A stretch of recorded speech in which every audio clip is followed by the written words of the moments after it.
Hi, my name is Anson, and I'm a CIS tutor at the CIS Sandbox, and today I'll be showing you how to utilize FileZilla for your IT101 course, as well as your any possible other CIS courses. So first, you have FileZilla installed, and you would go to the site manager here to create a new site. And this new site, you will click on new site, put in your host, which is the server name that you will be using. And your server name should be web.bentley.edu with your Bentley short name.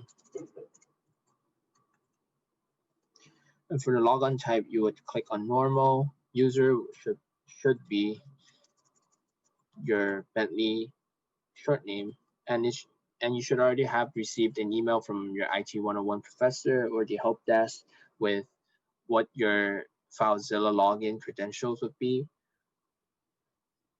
and password.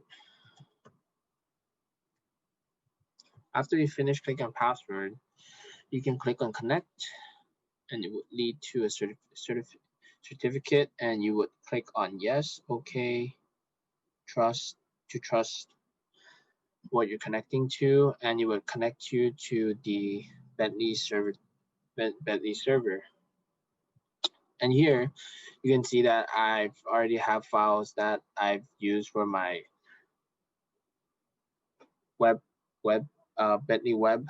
And if you encounter a problem where when you extract a file with the same name into the server,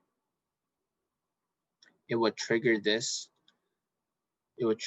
dialog box that says target file already exists, meaning that what you have in your server already exists, and you're trying to overwrite the same file that's not necessarily the same file, but the file with the same name. And if you're sure that you're trying to overwrite the file, then you will have this checked and click OK. But if you don't, or if you mistakenly use replacing the same file, not the same file, but the file with the same name onto your server, then you should click on cancel because you don't want to mess up your file. So after when you click on OK or cancel, it should say that the transfer have finished, meaning that your files have been transferred to FileZilla.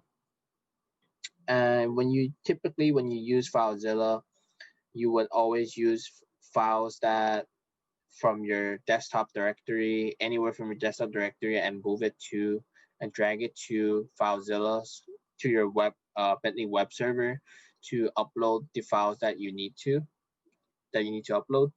And one thing that students have trouble with is finding their FileZilla credentials. And I think that in your in your Bentley email, there's a search box that you can use to search FileZilla, and then you might be able to navigate your FileZilla credentials. And if you have any more troubles, you can always come to CIS Sandbox, and the tutors will be happy to assist you. And thank you so much for watching.